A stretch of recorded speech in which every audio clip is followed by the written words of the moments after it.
Bonjour à tous, j'espère que vous avez tous passé d'excellentes vacances. Je vous souhaite en tout cas la bienvenue sur ma nouvelle chaîne YouTube. Alors, je profite de la fin des périodes estivales pour vous parler de quelque chose qui selon moi est très important, qui concerne le financement automobile. Alors tout d'abord, je vais rapidement me présenter. Alors je m'appelle Auguzan, j'ai 24 ans. J'ai eu l'occasion de travailler pour un constructeur automobile un certain temps, dont une période en tant que conseiller commercial, donc en concession. Et j'ai remarqué quelque chose de très important, c'est que une très grande partie des clients que j'avais ne connaissaient pas grand-chose du financement automobile. Et le financement automobile, c'est une problématique qui est très importante pour notamment les ménages qui souhaitent se procurer un véhicule et également pour les constructeurs automobiles qui misent davantage sur ce type de financement. Rapidement le contexte, tout ce que je vais vous dire, il faut savoir que c'est valable uniquement si vous êtes un particulier et ça concerne uniquement les cas de figure où vous souhaitez acheter un véhicule, acheter ou louer pardon, un véhicule neuf ou bien qui a moins de 6 mois.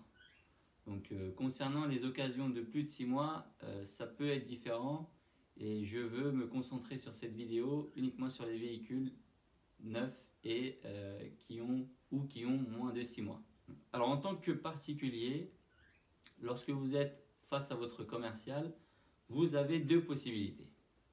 Soit vous décidez d'acheter la voiture, soit vous décidez d'opter pour une location avec un financement. Alors, tout d'abord, si vous souhaitez acheter la voiture, vous avez pour cela trois possibilités. La première, c'est que vous disposez des fonds propres sur votre compte bancaire et donc vous payez cash le véhicule. La deuxième, c'est vous optez pour le crédit que vous offre la filiale financement du constructeur automobile que vous avez en face de vous. Par exemple, c'est BMW Financial Services pour BMW Group, c'est Volkswagen Bank pour toutes les marques du groupe Volkswagen, etc. Si vous optez pour ce cas de figure-là, le taux sera assez élevé, donc la majorité des personnes iront voir leur propre banque qui leur proposera un meilleur taux. Alors, concernant du coup la deuxième méthode, c'est-à-dire vous souhaitez opter pour la location et accepter une offre de financement de la part du constructeur chez lequel vous êtes. Pour le cas d'un particulier, donc je répète, c'est uniquement pour le cas d'un particulier, vous avez la possibilité d'opter pour la location avec option d'achat. Alors, certains vont me dire, oui, mais il y a également la location longue durée, qu'est-ce que c'est? Alors, la location longue durée, c'est grosso modo la même chose que la location avec option d'achat, mais c'est uniquement réservé aux entreprises. Donc, aucun particulier ne pourra opter pour une location longue durée. Alors, donc, concernant la location avec option d'achat, elle est liée à un couple durée-kilométrage, par exemple 36 mois et 45 000 km, c'est-à-dire 45 000 km au total. Donc, c'est sur une période de 36 mois, ça fait 15 000 km à l'année.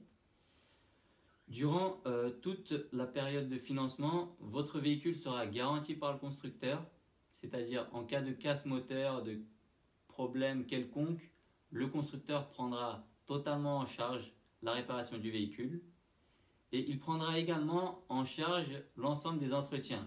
Donc, grosso modo, il y aura un entretien tous les 20-25 000 km et si vous optez donc pour une location avec option d'achat, vous aurez l'ensemble des frais pris en charge par le constructeur. Alors, ce qui est très très important lorsque vous choisissez d'opter pour un financement, c'est ce qu'on appelle la valeur résiduelle.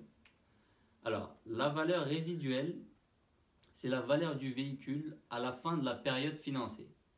C'est-à-dire si vous optez pour 36 mois, la valeur résiduelle sera la somme que le véhicule valera au bout des 36 mois. Alors du coup, cette valeur résiduelle, elle varie en fonction du couple durée-kilométrage.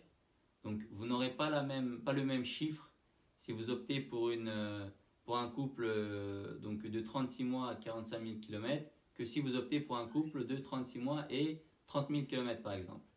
C'est normal qu'un véhicule vale plus cher dans 3 ans s'il a 30 000 km que le véhicule qui, à cette même période, aura 45 000 km au compteur.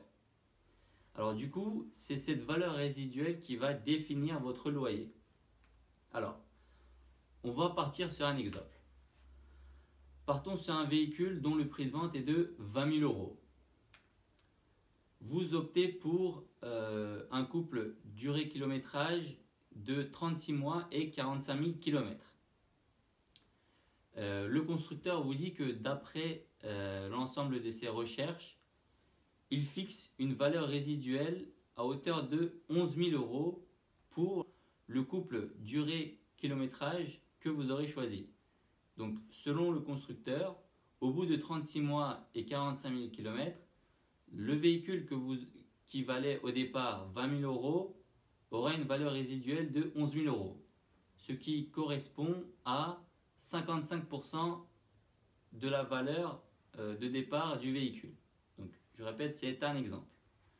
Alors, vous, ce que vous paierez, ça sera calculé en fonction de ce qui reste, c'est-à-dire en fonction de ce que le véhicule aura perdu en termes de valeur.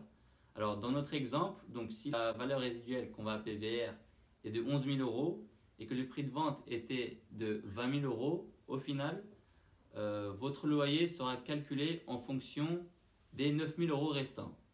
Alors, c'est-à-dire donc 9 000 euros que vous allez diviser en 36 parce que vous avez choisi 36 mois. Alors, ça va nous faire 250 euros par mois. Mais attention, ce n'est pas le prix que vous allez payer chaque mois. Sur ces 250 euros mensuels, il faudra intégrer l'intérêt lié au financement. Donc, c'est là où le taux de financement que le constructeur propose par le biais de votre commercial est important.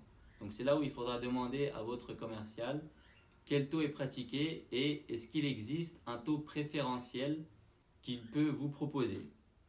Donc, au-dessus de ces 250 euros, vous devez intégrer donc l'intérêt et également l'ensemble des options que vous aurez choisies.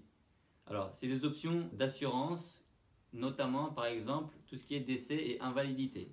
Donc, au final, il faudra ajouter une certaine somme par mois en plus des 250 euros. On arrive à une chose très importante. Vous aurez compris, ce n'est pas uniquement le prix de vente du véhicule qui va permettre de calculer votre mensualité. Mais l'un des éléments, voire même l'élément le plus important, c'est la valeur résiduelle. Il est fort probable et très possible qu'un véhicule, par exemple, qui vale 25 000 euros, vous revienne moins cher sur une location longue durée qu'un véhicule dont la valeur était de 20 000 euros. Alors, ceci est possible uniquement si la différence de valeur résiduelle est assez élevée pour compenser la différence de prix. Voilà pour ce qui concerne la location donc avec financement proposée par les constructeurs. J'espère que ça vous aurait servi.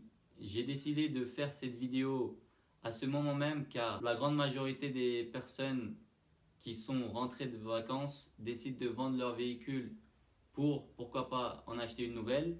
Et c'est également en fin d'année que les constructeurs automobiles décident de faire des offres avec des taux très intéressants et des véhicules très intéressants qu'ils doivent déstocker. Alors n'hésitez pas à me faire part de vos commentaires et de votre avis sur la vidéo que je viens de faire. Dites-moi si vous souhaitez que je vous donne davantage de conseils sur comment acheter un véhicule neuf, sur quoi est-ce qu'il faut faire attention lorsqu'on souhaite acheter un véhicule d'occasion, vaut-il mieux choisir un véhicule diesel, essence ou électrique. Donc n'hésitez pas à me faire part de ce que vous souhaitez. Mes prochaines vidéos répondront à vos attentes. Je vous remercie en tout cas pour le temps que vous avez passé à regarder cette vidéo et j'espère que ça vous aura servi. Merci à vous, bonne journée.